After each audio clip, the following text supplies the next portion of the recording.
वहीं सदन में पेश किए गए बजट को लेकर विपक्ष की प्रतिक्रिया भी सामने आई है। विपक्ष ने बजट को दिशाहीन बताते हुए सरकार पर निशाना साधा है।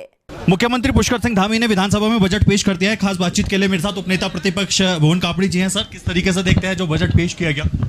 देखिए, सिर्फ आंकड़ों का बजट है, ये धरातल में उतरने वाला बजट कहीं नहीं है। इसमें महिला सशक्तिकरण के लिए कुछ काम नहीं है। स्वयं सहायता समूह को क्या बजट देंगे, बेरोजगार युवाओं के डेवलपमेंट के लिए क्या बजट देंगे, बेरोजगारी भत्ता क्या होना चाहिए सुनिश्चित नहीं है। ये सिर्फ लोक लुभाना बजट है। डेवलपमेंट के लिए सिर्फ 12.49% ही बजट है।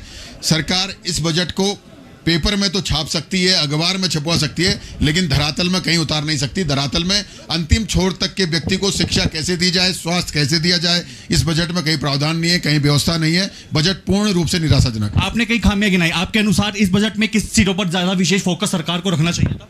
सरकार को कृषि पर फोकस रखना चाहिए था, बेरोजगारी भत्ते पर फोकस रखना चाहिए था, महिला सशक्तिकरण पर फोकस रखना चाहिए था, अंतिम छोर के व्यक्ति को शिक्षा और स्वास्थ्य कैसे लाभान्वित करें उस पर बात रखनी चाहिए थी, लेकिन बजट में ये सब कहीं नहीं है। आखिरी सवाल ये, जो ज्ञान का इसमें जिक्र किया गया, यानी कि गरीब, युवा, अन्नदाता और नारी, उसको लेकर के जो इन चीजों में प्रावधान किया गया, क्यों नहीं लगता कि सरकार ने इन चीजों पे फोकस किया? सरकार ने सिर्फ वो एक शब्द लिखा है, उसमें कहीं कुछ नहीं होने वाला। गरीब को कैसे उसको सुविधाएं पहुंचाएंगे, इस पर कहीं व्यवस्था नहीं है।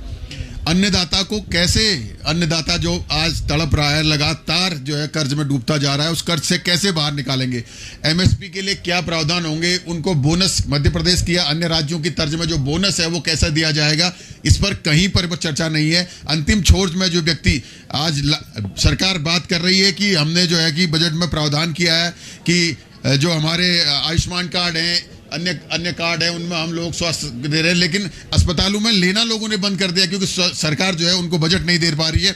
मनरेगा की बात करने वाली सरकार मनरेगा के पिछले वित्तीय वर्ष का बजट अभी तक नहीं दे पाई है और हम मनरेगा को मजबूत कर रहे हैं, कह रहे हैं। कहीं नहीं, सरकार का झूठा बजट है ये। सरकार का बजट इस किताब में ही रह जाएगा, धरातल में कहीं नहीं उतरने वाला। तो बिल्कुल देखिए, जहां एक और मुख्यमंत्री पुष्कर सिंह धामी ने विधानसभा में बजट पेश कर दिया है, तो वहीं दूसरी तरफ विपक्ष इससे साफ तौर पर नाखुश है। भुवन कापड़ी जो कि उपनेता प्रतिपक्ष है, उन्होंने साफ तौर पर यह कहा है कि जनता को जो जरूरत जो जनता की थी वो तमाम जो चीजें हैं वो इस बजट में कहीं से कहीं तक दिखाई नहीं देती। भराड़ी सैंड से वीडियो जर्नलिस्ट अफजाल अहमद के साथ मैं अशोक कुमार, रफ्तार मीडिया।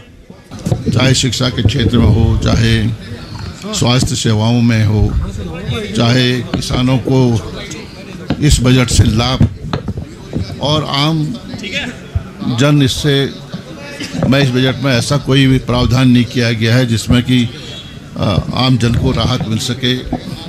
निराशाजनक है, शब्दों का जाल है और हर वर्ग को निराशा मिली है इस बजट से। बड़ी उम्मीदें थी इस बजट में, यह चुनावी बजट है।